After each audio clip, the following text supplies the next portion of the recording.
Welcome to Toni Unleashed, the podcast where we unleash the truth about all things pets. Our research and anecdotal evidence matched with pet expert interviews will help you help your pet thrive. We are here to answer questions, divulge information, and spread awareness about what's really going on in the world of pets.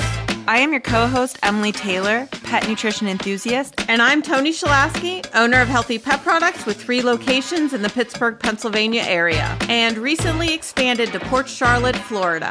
Welcome to the show.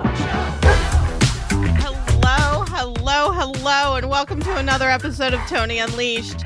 Today we're talking about the gut and gut health for your dogs and your cats. 70% of the immune system is housed in the gut. Same with humans. So we need to support the gut for healthy and for sick animals.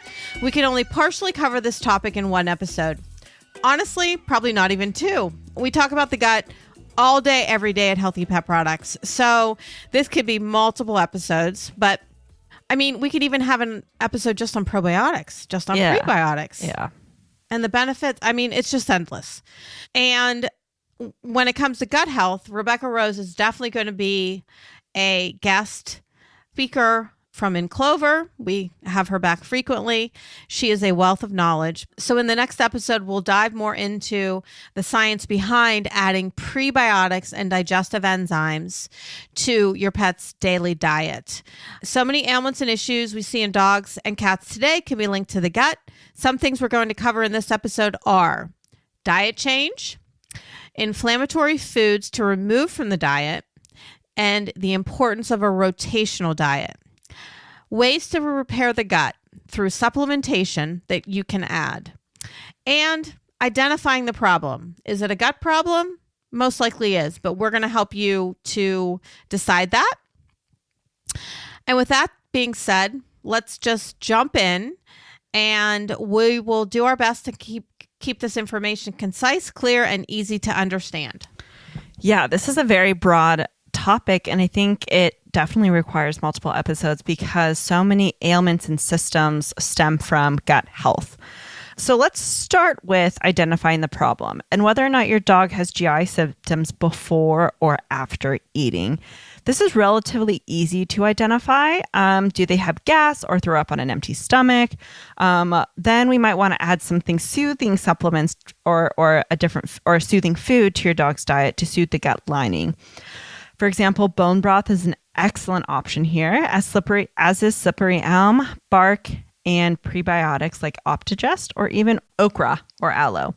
We often see this with bully breeds like bulldogs, Bostons, pitties, and boxers. There's also, the burping and the gas that comes from situational issues like, they got into something or they ate something that doesn't agree with them, and it's not a chronic issue either.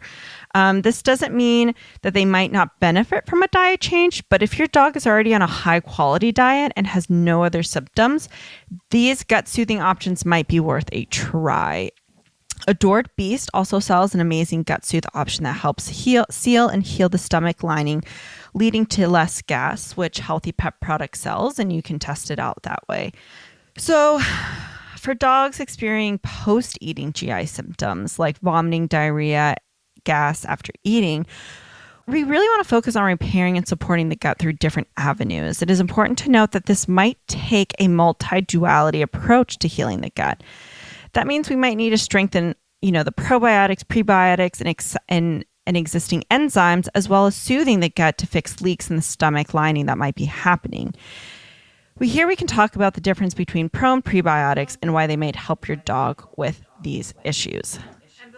And before I start to get into pro and pre and all that, I do want to mention an interesting thing. And I was on the sales floor today all day in South Hills. And what we commonly see with customers with dogs and cats with digestive upset, they'll walk in and right away just say, I need a new food. My dog's sick, or my cat's sick. My cat's throwing up.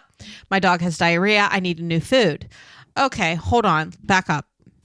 Or my dog has diarrhea and I just need a probiotic. Yeah. So instead of jumping right into a new food or jumping into a probiotic, we really feel like a prebiotic might be a good bridge, especially before jumping into a new food. I mean, Preventative. yeah. And if we add in a prebiotic, if it's definitely going to cure 90% of the time, fix any type of digestive upset. But if we think that a food change is still a good idea, that prebiotic can help with the food change as well. Right. Right. And so playing off of that, just today before I came in here, I was hanging out at the cash wrap and just shooting the shit with Christy and Zach. And a customer came up and was like, hey, do you guys have anything for gas? And I was like, well, you know, what kind of gas? Is it situational gas? Is it chronic gas? You know, Gurgly stomach. Gurgly stomach. And she was like, no, she really likes eating birdseed. Oh. And the birdseed gives her gas. And I was like, okay, so this is situational. And, you know, like we want to avoid if birdseed is upsetting her stomach. Let's try to avoid birdseed. But in the attempt, you know, in the chance that the dog actually eats it, here's, you know, I recommended either fennel seeds or Scooter's Butt Bar, because Scooter's Butt Bar is great for random acts of GI upset.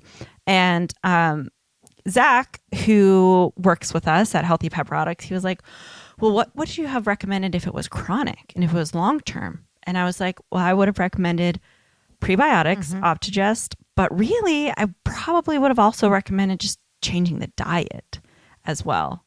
And maybe trying to eliminate the birdseed? Well, he was asking hypothetically if a dog had chronic gas, not the birdseed situation. I got you. Yeah, okay. Yeah. Okay. Yeah. He's like, if a different dog came in and had chronic gas and birdseed wasn't an equation, like a factor in this equation, what would you recommend? Right. Okay. I got you. So yeah, that would definitely be Optigest. Yeah. I mean, and I think because you asked so many questions and didn't jump in, that's another thing. And I think customers and our listeners should learn from that as well. Like even journaling. Yes, absolutely. And don't just focus in on one thing, because there's so many factors. And when customers come to us with a pet with a problem, we ask at least 6 to 10 questions before we decide which direction we're going to give them an answer. Right. So even when you're at home, think about it as well. Like, has anything changed in the household? Is there different stressors? Is it possible the dog got into the cat litter box? You know what I mean? Like, right. All those things for sure. Is the toddler, you know, throwing food on the ground? Well, is grandma feeding? Right. I mean, we'll talk about this later in the episode, but that's how I express the importance of rotational feeding, especially if you have kids and they're throwing things on the floor. If your dog is on a rotational diet and exposed to so many different proteins and from different animals, then they most likely can handle whatever's thrown on the floor, and they won't have GI or digestive upset. Right. So again, rotation. But back to some supplements. So probiotics, you hear it all the time. What is a probiotic? So that is a live microorganism that exists in your stomach, and it exists in all of our stomachs. So this is a good bacteria, and it helps keep bad bacteria from causing harm in your dog's system. And it even helps control healthy yeast, because we all have yeast in our body as well, but our probiotics in our gut help keep that yeast at a healthy level. And it also helps to break down food. The digestive enzymes help to absorb nutrients. So, and every human and every dog and every cat has a different flora. And that means a differing microorganism. We don't all have the same. So prebiotics help to feed those microorganisms and help them to multiply. So probiotics, we're just kind of populating that symbiotic relationship with the prebiotics. So, you know, it's a delicate balance. And of course, you're going to hear different things from different people, but that's basically our philosophy. We really love prebiotics the most, but do feel like we can populate with probiotics here periodically and very carefully. Digestive enzymes and that needs incorporated into the diet as well, because all of our foods are not grown in healthy soils anymore. Our soils are just not as full of nutrients anymore. So that's why we need digestive enzymes added in. And you can feed, we have listed food sources of digestive enzymes, pre and probiotics. It doesn't always have to be just a supplement. Sure. Or like a powdered, sprinkle that you put on your food. Yep. So the pancreas produces your digestive enzymes, secretes them into the small intestine, which is where they work on breaking down nutrients and absorbing them. Therefore, focusing on good gut health will help strengthen the pancreas and other vital organs, creating a strong, healthy, and happy pet, which is what we're all about. There's so many ways to add these to your pet's diet. Here's a handful. Goat's milk. Great source of pro and prebiotics. And the goat's milk that we sell is raw. Our preferred goat's milk is from Answers Pet Food. To give you an example of how beneficial this is how much we sell of it. And I'm talking per store. We go through at least 100 half gallons a week. And that's in our 3 Pittsburgh locations. And that does not count how many quarts we go through and how many pints we go through. So for our listeners, I'm going to ask you a question, which I'm sure they're asking themselves. Why is it raw and why not pasteurized? So we think pasteurized is better, but it's actually not. So pasteurization does kill and denature some of that natural probiotics and prebiotics in the goat's milk. So we're all about feeding it in the most natural raw state that it can possibly be in. And your dog or cat is not going to get sick from that being raw. Right. I really think there's a lot of lactose intolerance in this country because we drink pasteurized milk, but that's a whole other subject. We won't go there today, guys. Tripe. A lot of people think tripe is fish, but tripe is actually the 4th stomach of a ruminant animal. And that is full of digestive enzymes. And to be frank, it is the final step before shit is made. So cows, deer, sheep, bison. There's another one. Pork? No, not pork, not pigs. Well, those 4 definitely are ruminants. And the ruminant, by definition, is 4 stomachs. Mm-hmm. Did we say goat? I didn't say goat. I think goats have 4 stomachs. Yeah? Okay. I don't know. I don't know either. But the 4 I mentioned are definitely correct, I think. Slippery elm, great for digestive health. We have those in herbal tinctures that you can just add to the diet.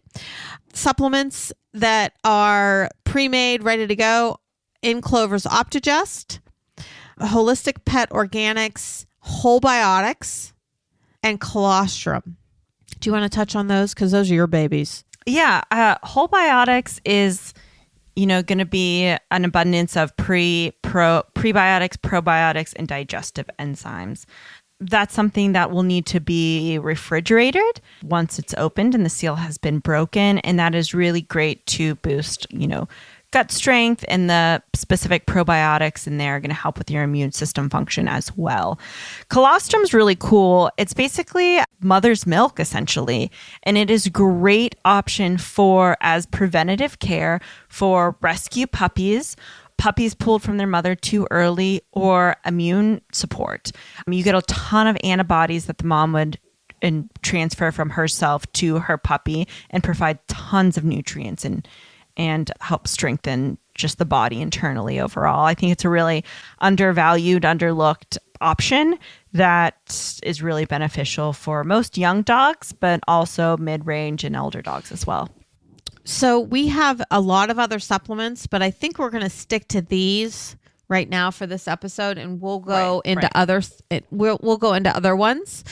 I mean, there's so many. I mean, we didn't even add pumpkin, sweet potato, runs be done. Right. Sprouted seeds from carnivore. Like there's so many. So I think this is a good breakdown of what we'll talk about today. And honestly, I think these are our more popular ones that and are I think our it's go-tos. the basic, and it's easy to just say, like, you know, for someone to see prebiotics on a label and feel like, okay, understand what they're buying, understand why they're buying it, and how it's going to benefit the dog's body. And this is something that, like, I would even like to throw out there and say, if you have a relatively healthy dog and aren't even noticing GI upset or symptoms, it's great to throw this in rotation for your supplements. It's not going to hurt. It's anything, it's going to boost your dog's immune system and contribute to the longevity of their life. Good bacteria naturally dies over time just from, you know, day in and day out normal stress. So it is good to keep that up. Right. By periodically rotating in goat's milk, tripe, slippery elm, supplements, all of these things that we're mentioning. I'm a big fan. I have a dog, Sweet Pea, who we've talked about in previous episodes, who has severe allergies, has yeast growth, bacteria growth, digestive upset.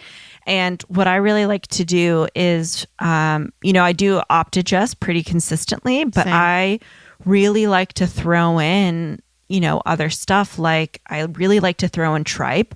I've been experimenting with adding sprouted broccoli seeds, and I really like bone broth is huge, which we're going to talk about next. And I really like to rotate between all of these options in addition to a base level of just prebiotics and digestive enzymes. And I think it's really important for dogs who are, you know, we're working on their immune system and their gut health to make sure we rotate and we add new things to keep that body working and learning how to break down and absorb different aspects of nutrients. Speaking of tripe, we should probably go in on a order from a place for Paws. I just finished that giant thing from. We should do a cooler full. Yeah. And they would probably be a on good that episode. Danielle. Yeah. They've been around forever. Like 20 plus years. Yes. So sorry, we digress. We're talking about a really great place just over the border into Ohio that is a farm that they make their own raw food, and they have a fantastic tripe. But Danielle's the owner, and we will reach out to her and have her on the episode. She'd be great. To talk about gut health, and this happens to me almost every day. It happened today, but I am big on giving the gut a break. If a dog or cat is experiencing diarrhea, mostly dog, because cats you have to be careful with restricting food. But if you have a dog throwing up, having diarrhea, like think about when you have diarrhea as a human, or you're throwing up. The last thing you want to do is eat, especially something like heavy, like lamb or beef. Yeah, like ew. Yeah. I mean, your gut needs a break. So don't be afraid to not to just don't feed your dog. Yeah. Just let your dog rest, and honestly trust in your instincts, in their instincts. If your dog doesn't want to eat, don't force them. Don't force them. I'm big on fasting. I've been fasting my dogs once a week. Oh, that's tough. I'm not. I love it. I'm full support. Not a full day. Proud of you. So proud. Yeah, I haven't gotten to a full day. I will just do not one meal. Yeah, but I don't do any supplements for one full day. That's great. That's great. Because supplements sometimes, depending on what you're adding, and if you're doing too much, it can be taxing on their internal organs and trying to sort through that and absorb. And so it isn't, especially if some things are synthetic as well. It's really important to give those kidneys, that pancreas, you know, the gut a break there. But and I will be honest, like my dogs, when I don't feed them, I don't make a big deal about it. I don't create an emotional response for it. And so they're not like, they just act normal. Wow. They don't beg. Wow. They That's don't, great. You know, they don't, I mean, they'll search the kitchen for crumbs when we're cooking, but that's every day. Yeah. I really should do it for mine. But you see mine. I have healers, you guys. I have healers. But I think that's really bad. Don't be afraid to fast your dog, especially if there's serious vomiting or diarrhea. And then the first thing to incorporate is bone broth, I feel. Hydration. And the minerals in bone broth are so hydrating. Right. I mean, I have a customer that I've been working with for about 2 months now that 14 years old, kind of critical, but we started incorporating bone broth, and that dog truly is turning a corner. And I think it's the bone broth. Mm-hmm. It's so nutritiously dense. Yep. And even if you have a dog that has no issues and is just a senior dog, you've got to incorporate bone broth. It is so good for the joints because it's a natural source of glucosamine and chondroitin. And bone broth is not stock, completely different animal, no pun intended, but it is cooking bones for 24 to 48 hours with a little bit of Bragg's apple cider vinegar in there. And what it does is it pulls the minerals out of the bones and is so good. It creates like a gelatinous texture, which you want. Yep. You know, in our household, any vegetable that's like going bad or that we're not going to use goes in the freezer and is used for bone broth. Oh, that's a great idea. Mm-hmm. So that, you know, the time that we get bones and have them ready to go, we already have the vegetables to add, the bone broth, a little bit of garlic as well. Mm-hmm. There you go.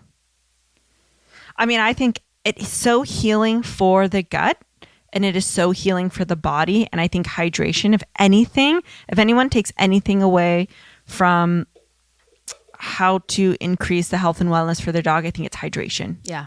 Yeah. And adding hydration to your animal's food. Yep. Moisture to your animal's food. Want to talk about reduction of inflammatory foods just as a... Yeah. Some inflammatory foods. We have lectins, which is your wheat, your rice, your soy, your spelt. Your high glycemic index, which is your potatoes, your carrots, your wheats, and your heavy fruits. And your high starch, which are your carbs. Any food options that are higher in bioavailability. Yeah. In other words, less processed will be easier for the body to absorb and put less stress on these organs that we've talked about to digest and break down. And another way to help strengthen the gut and immune system is by rotating through different proteins and different brands. And I mean, we say it all the time. I know you guys probably get sick of us hearing it, but we have new listeners that haven't heard it every day. So rotate, rotate, rotate. I mean, here's the thing though, and why I paused briefly is because there's one of those things in every kibble. Yeah. You know, you can't get lentils or anything with without wheat, rice, or anything. Right.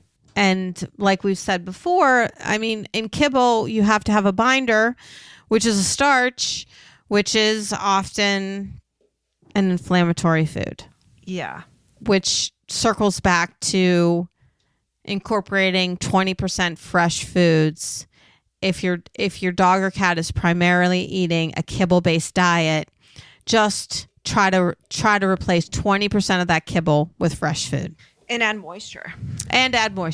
Absolutely. Yeah. But I mean, I think another big takeaway too here is like you have a dog with, you know, a symptom that's not an emergency system, kind of like maybe yeast overgrowth, bad breath, a little bit of redness, licking, itching. Like, let's start with the gut because we know that's an immune response and the body not being able to handle something and sort through it appropriately. I think almost any ailment has to start with the gut. Yeah. Yeah. I mean, do. First and foremost, start with the gut. Start working on strengthening that in the immune system, and then let's see what happens to those symptoms. Right. And I think the scary thing is that there's so many gut health options. There's so many immune system options on the market that it is hard to sort through that. Yeah, another buyer beware situation. Right. And we're not, I mean, do we really vet our products? We really do. And I'm sure there's ones out there that we don't have that are still really great products. Right. But please, buyer beware and really consider what we or even other independent pet stores in your area, wherever you may be, really support. And think clean, think less processed, and think, things that you can buy at the grocery store, and like like your Sprouts and your raw goat's milk and your tripe. Like, well, a great saying is, if your grandparents didn't know what it was, then you shouldn't feed it. Yeah. And I think that says it all. I mean, yeah, if you're overwhelmed, go back to basics. Yeah. Definitely back to basics. So that was a lot, but a good overview of gut. Right. For the many other episodes that are going to follow up. Right. I think that we do need to mention, again, Rebecca Rose from In Clover. She'll be on next. She'll be on our next episode, and she will specifically be talking about Optigest, which is a prebiotic and a digestive enzyme. Yep. And she is the owner of In Clover, a biologist and formulator of all of her products. She is extremely intelligent. Clinical studies are backed by this. And she really breaks it down, makes it easy to understand. So we really hope that you tune in for our next episode.